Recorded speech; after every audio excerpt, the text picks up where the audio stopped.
"If you kill him, kill me too," the 18-year-old virgin cried, and the sheriff lowered his gun. The noon sun burned hard over Dry Hollow, making every breath taste like iron, and the crowd gathered slow around the scaffold that wasn't supposed to be there that morning. Sheriff Elias Cole stood beneath it, his coat open, his badge catching the light like a blade. And the man kneeling before him was barely breathing, a trail of blood running from his temple to his jaw. They said the outlaw had robbed a train and shot a deputy, but no one mentioned the part where he dragged a screaming child off the tracks before the engine hit. Elias didn't ask for that detail. Mercy had been buried with his wife 3 years back, and the law was all that kept him standing. "You've got one last word, boy," he said, thumb easing back the hammer of his revolver. The outlaw lifted his head, eyes the color of storm water, and whispered, "It wasn't me you were meant to hang." The sheriff's finger twitched, and for a second the world seemed to hold its breath. That's when she stepped forward. She couldn't have been more than 18, her linen dress faded but clean, her hair loose from its braid, her hands trembling as she moved through the crowd like a ghost learning to live again. "If you kill him," she cried, voice cracking through the dust, "kill me too." The words hit harder than any bullet. The townsfolk gasped, parting as she climbed the steps, her body between the barrel and the broken man. Elias froze.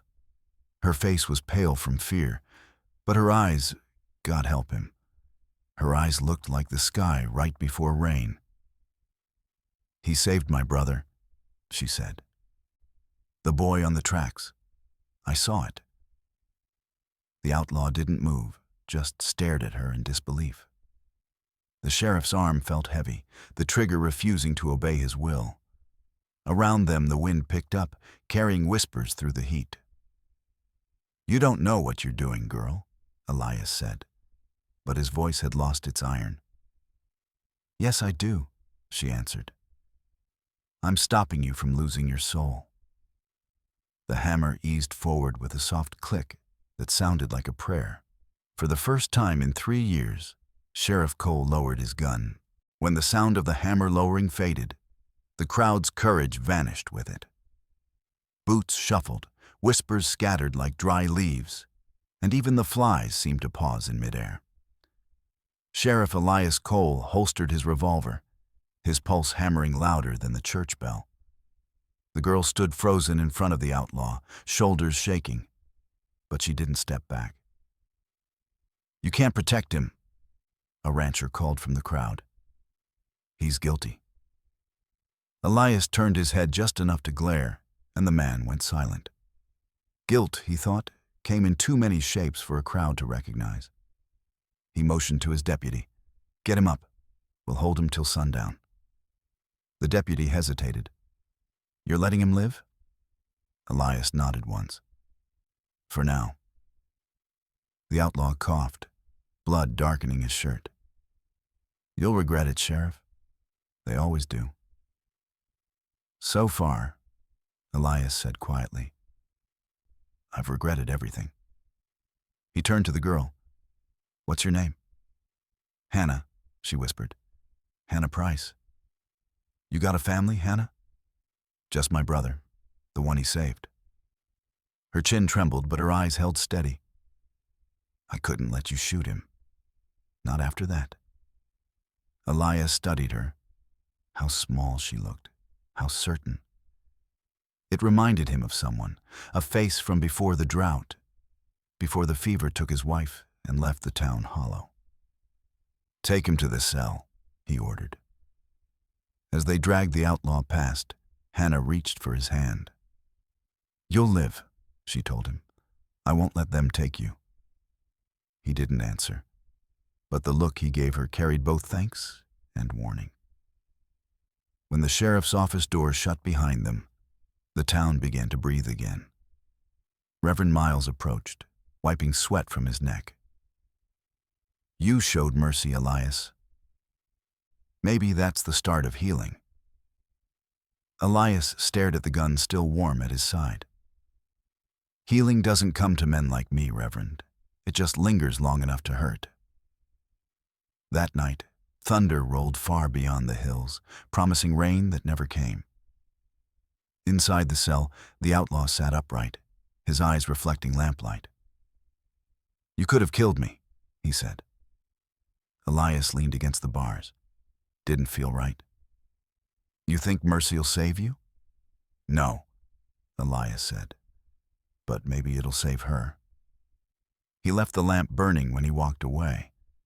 And for the first time in years, the jail felt less like a tomb. By morning, Dry Hollow had turned restless again. Word spread that the sheriff had spared a killer, and rumor ran faster than rain through thirsty ground. Elias ignored the stares as he crossed the street with a tin cup of water and a bandage roll. The outlaw sat in the shadows of the cell, his shirt torn, his breath uneven but steady. "Name?" Elias asked, setting the cup down. "Luke Ward," came the reply. His voice was calm, like a man used to pain. "You ride alone?" "Always have. Don't plan to change that." Elias grunted. "Funny, seems like you already did." He glanced through the window where Hannah stood, clutching a loaf of bread wrapped in cloth. She looked too young to carry the weight she did, but there was steel beneath her gentleness. "She come every hour since sunrise," the deputy muttered. "Wants to make sure you ain't beaten him." Elias said nothing. He opened the cell door, nodded toward the bread. "Give it here." Hannah stepped forward, heart pounding. "He hasn't eaten," she said. "Then feed him yourself." Her eyes widened, unsure if it was permission or test. She walked inside, knelt beside Luke, and held out the bread. He hesitated, then took it, hands trembling slightly. "You shouldn't be here," he murmured. "Neither should you," she said softly. The sheriff watched from the doorway, the scene pulling at something buried deep in him. A memory of a different girl in the same light, laughing before the fever took her smile. When Hannah left, Elias closed the door and leaned against it. "You saved that boy just to die in the dirt?" Luke asked. "I saved him because I was tired of burying the wrong people." "And me," Luke said, half a smile on his lips. "You don't even know what I did." "Don't matter," Elias replied. "You bleed like the rest." Outside, thunder gathered again. The horizon was gray with coming storm, and Dry Hollow waited, trapped between justice and something that looked a lot like grace. Hannah stood by the fence, watching the sheriff's office glow in the dim light. She whispered a prayer that the storm might bring more than rain this time, that it might wash away whatever ghosts kept the men of this town from seeing the truth. By dusk, the wind began to shift, carrying the scent of rain and the promise of trouble. The sky above Dry Hollow bruised purple, and thunder crawled slow across the hills. Inside the jail, Luke Ward sat at the edge of the cot, wrists bandaged, his gaze fixed on the window as if waiting for ghosts. Sheriff Elias Cole poured himself coffee gone cold, staring at the tin cup like it might hold an answer he'd missed. "Storm's comin'," he muttered. Luke smirked faintly. "Maybe it'll wash this place clean." "Nothing washes a man clean," Elias said. "Not out here." Outside, Hannah crossed the muddy street, her dress hemmed dark with rain, clutching a small basket. She hesitated at the door before pushing it open. "You shouldn't be here," Elias said without looking up. "They'll talk." "They already are," she replied. "So I might as well give them a reason." She set the basket down, bread and apples wrapped in cloth. "He needs strength." "He needs sense," Elias said, but his tone was softer now, almost tired. Hannah turned to Luke. "Do you have family somewhere?" Not anymore, he said quietly. Guess I ran out of people who'd take my side. Then I'll stand there, she said. Her words were simple, but they landed heavy. Elias straightened. Girl, you don't know what you're saying. She met his eyes. I do. You were a man once who believed mercy mattered. What happened to him? He froze, her words cutting deeper than any bullet. Luke watched the exchange, unreadable, though a flicker of something like gratitude crossed his face. Then the door slammed open, and Deputy Hale burst in, breathless. Sheriff, crowds forming by the church. They want the outlaw turned over before nightfall. Elias rose slowly, the sound of thunder cracking right on cue. Tell them they can talk to me if they got something worth saying. Hale swallowed. You can't face them all. Ain't planning to, Elias said. Just the ones still remember what right means. He strapped his gun belt tight, then glanced at Hannah. Stay inside, both of you. She shook her head. No, Sheriff. If they're coming for him, they'll have to see who stands beside him. Outside, lightning split the sky. The storm had finally arrived, and so had judgment. By the time Elias reached the steps of the whitewashed church, thunder had rolled into the valley, like drums announcing judgment. Lanterns flickered under the awning where half the town waited, ranchers gripping rifles, women clutching shawls, the preacher standing between them like a scarecrow holding back a flood. Rain began to fall, slow and cold, tracing mud through the dust. Elias stepped onto the boards, coat dripping, eyes sweeping the crowd.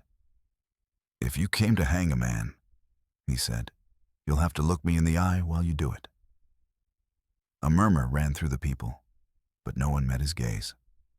From the back, a voice shouted, He killed Deputy Haskins. Elias turned toward the sound. He saved a boy's life, he answered. And Haskins died chasing a lie. The preacher raised a trembling hand. Sheriff, peace can't live in secrecy. Let them see the truth. Elias drew a folded paper from his coat, a report he'd found buried in the marshal's mail, naming the real bandit gang that had robbed the train. Ward wasn't with them. He was hunting them. Gasps rippled through the rain. Hannah, standing near the doorway, clutched her brother's hand. You kept that hidden, someone cried. I kept it till I could be sure, Elias said. And I am. Lightning flashed behind him, and the thunder cracked so close it made the windows shake. For a heartbeat, everyone saw what mercy looked like. One man standing alone against his own town. Then Luke appeared in the doorway, weak but upright, shackles gone, his voice steady despite the storm. I never asked for saving, he said, but she gave it anyway. If you've got to kill someone, kill me and let her live clean. Hannah moved beside him, soaked to the bone. If you kill him, kill me too. The words came softer this time, but they carried farther. The preacher bowed his head, whispering, Lord, this is how wars end. Elias holstered his weapon. Anyone still want blood? No one spoke. Rain fell heavier, washing the dust from their boots, the hate from their faces. The crowd dispersed, slow and shamed, lanterns dimming one by one. Hannah reached for the sheriff's arm. You believed us. No, he said, voice rough with rain. I believed what I saw. Courage in a place I thought was empty. The rain did not stop until dawn, leaving dry hollows slick and shining like a town scrubbed clean of its sins. Smoke rose from the chimneys again, timid and gray, as if unsure whether it was welcome. Sheriff Elias Cole sat on the porch of his office, hat in his hands, watching puddles ripple beneath the weight of morning. Across the street, Hannah walked toward him, her dress still damp, hair clinging to her cheeks. "They've gone quiet," she said softly, "like they don't know what to do without hate." Elias gave a tired half-smile. "Quiet's dangerous too. Gives folks time to remember what they said."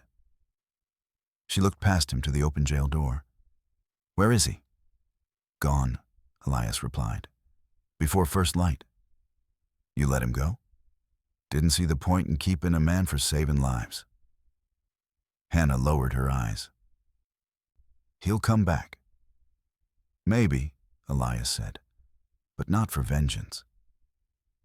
He studied her face, the youth still there but now shadowed by something heavier, like truth settling in for the long haul. "You changed this place," he said. "You made it remember mercy." She shook her head. "No, you did. You lowered the gun." He looked at the revolver resting on the step beside him, its metal dull under the new light. Maybe it lowered itself. A wagon rolled by, wheels creaking over wet boards, carrying the preacher and his wife toward the next town. He tipped his hat as he passed, eyes kind for the first time in months. Hannah followed the wagon's trail until it vanished over the ridge. "He told me once every storm is a cleansing," she said. "Do you believe that?" "I believe storms make it easier to start over," Elias answered. The silence that followed was soft and full, like breath returning to a body thought dead. Hannah stepped closer. "If I hadn't spoken, would you have shot him?" Elias's eyes drifted to the horizon. "Probably, because I'd forgotten how to listen." She reached for his hand, and he didn't pull away. The air still smelled of rain, and somewhere in the distance, a hawk cried above the mesa. "Then maybe the storm wasn't for the town," she whispered. "Maybe it was for you." Elias squeezed her hand gently. "Maybe it was for both of us." The sun rose, and Dry Hollow gleamed gold, reborn in silence. 3 nights later, when the moon hung like a torn coin above the mesa, a horse approached Dry Hollow. Its rider moved slow, careful not to wake the dogs. Luke Ward had come back. His wounds had closed, but the look in his eyes carried the ache of a man who'd ridden through too many ghosts. He stopped at the edge of town, watching the faint glow from the sheriff's office window. Inside, Elias sat alone, cleaning the revolver he hadn't fired since the storm. When the door creaked, he didn't look up. "You took your time." Luke stepped inside, dripping with trail dust. "Had to see if mercy holds longer than a day." Elias finally raised his eyes. "Sometimes it don't even last that long." Luke placed a folded note on the table. "Gang that robbed the train. They're camped east by Red Mesa. I could have run, but I figured you might want justice done right this time." Elias studied the note, then looked at him. "Why tell me?" "Because that girl made me promise," Luke said. "Said mercy only matters if you pass it forward." The door opened again, and Hannah stepped in, her lantern trembling in her hand. "You came back," she breathed. "Couldn't sleep knowing you thought I was still the villain," Luke said. Elias stood, holstering his weapon. "If what you say's true, then this town's still got one more reckoning left." "Not without me," Hannah said quickly. "This started with my words. Let it end with them." Elias shook his head. "You've done enough." "Not if those men come back," she replied. "They'll burn this place to cinders unless someone warns them." Luke's voice was calm. "Then we ride tonight." Elias hesitated, then nodded once. "Fine. But if mercy fails us again, I'll finish what I started." Hannah met his gaze. "It won't fail. It just needs someone to believe in it longer." Outside, thunder rumbled far away again, a ghost of the storm that had washed the town clean. The three of them mounted up and rode east, the lantern light fading behind them. The road stretched black and endless, and for the first time in years, Elias didn't feel hollow. He felt human. The trail to Red Mesa cut through canyons carved like scars, the air sharp with sage and gun oil. They rode in silence until dawn painted the cliffs crimson. Below them, smoke curled from a cluster of tents. The gang's camp sprawled between boulders. Elias studied it through his spyglass. 4 rifles on watch, maybe more inside, he murmured. Luke nodded. Same men who framed me. Their leader's name is Danner. He's got half the county scared enough to lie. Hannah steadied her reins. Then we tell the truth louder. Elias almost smiled at her nerve. You ever fired a gun, girl? Only once, she said, and I missed on purpose. Then keep it that way. They tethered the horses among the rocks and crept closer, the sound of laughter drifting from below, men drunk on stolen whiskey and borrowed time. Elias signaled Luke to circle left while he moved right. Hannah waited behind the ridge, heart hammering so hard she feared it might echo. Suddenly, a shout split the air. Sheriff! Luke's voice, low, warning. A guard had spotted movement. Rifles cracked, dust jumping from the stones near Elias's boots. He dove for cover, firing back once, the shot clipping a man's hat clean off. Luke charged from the other side, tackling one bandit before he could reload. The camp erupted in chaos. Hannah gripped the revolver Elias had given her, trembling. She saw one man aiming toward the sheriff's flank, and before she could think, she fired. The shot rang true. The man fell, and her scream followed. When the smoke cleared, 3 men lay still. 2 fled, and Danner stumbled from his tent, gun raised. You should have stayed gone, Ward, he shouted. Luke stepped forward. You killed an innocent man and blamed me for it. Danner sneered. Town believed me, didn't they? Elias leveled his rifle. Not anymore. The final shot cracked like thunder against the cliffs. Silence settled after, heavy but clean. Hannah lowered the gun, hands shaking as tears ran through the dust on her face. Elias took the weapon gently from her fingers.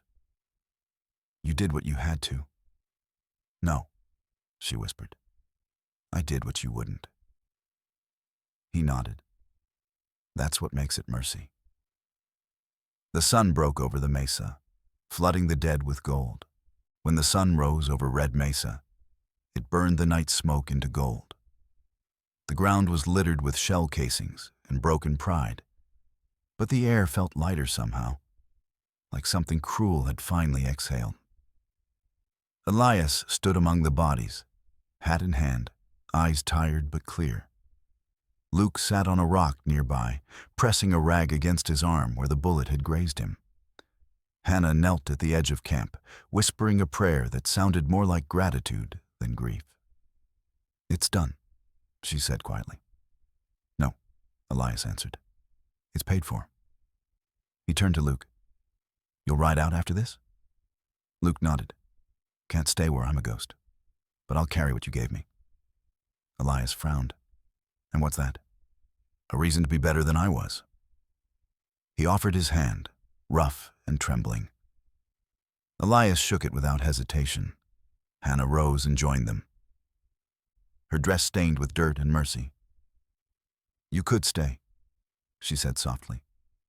The town might forgive you now. Luke looked toward the horizon. Some debts don't want forgiveness. They just want distance. A long silence passed before Elias said, Then ride far, son. But don't forget there's a place that remembers you right. Luke mounted his horse, the rising sun casting his shadow long and thin across the red earth. Tell the town I was never their villain, he said. Tell them they were lucky to meet a girl who remembered God. He rode away without looking back. Hannah watched until the dust swallowed him, her eyes glistening but proud. Elias placed a hand on her shoulder. You saved more than one life this week. So did you, she said. You just didn't know it yet. They gathered their horses and started back toward Dry Hollow. The storm had left behind wildflowers blooming where blood had fallen. As they rode, Elias caught the glimmer of water pooling in a hollow. Rain that had finally stayed. He slowed his horse, watching the reflection ripple under the morning breeze. Maybe this is what mercy looks like, he murmured. Hannah smiled. Maybe mercy was never about him or you. It was about all of us. Elias nodded, eyes fixed on the horizon that was no longer gray. Then maybe the West still has a chance, he said. The wind carried their silence home, soft and alive. By the time they reached Dry Hollow, the town was already stirring with the soft sounds of morning. Wagon wheels creaking, coffee pots clattering, voices too careful to be cruel. The air smelled of wet earth and forgiveness. Sheriff Elias Cole rode down the main street beside Hannah, their shadows long against the waking sun. Folks stepped from porches to watch them pass. The same faces that once shouted for blood, now silent as the lawman and the girl who had stopped a hanging. When Elias dismounted, Reverend Miles was waiting by the church steps. It's over? He asked. It's begun, Elias replied. The truth's lighter than hate, but it still weighs a man down. The preacher nodded, eyes glistening. Then you've done God's work, even if you never meant to. Hannah stood by her brother's wagon, where the boy Luke had saved now played with a wooden soldier she'd carved for him. He smiles again, she whispered. That's all I wanted. Elias turned to her. You gave this town something it didn't deserve, grace. Grace isn't given to the deserving, she said. It's given to the lost. He almost smiled, and for the first time, the lines in his face softened. A light drizzle began to fall, thin and warm, dust turning to dark specks beneath their boots. Looks like mercy finally fell, Elias said. And stayed, Hannah replied.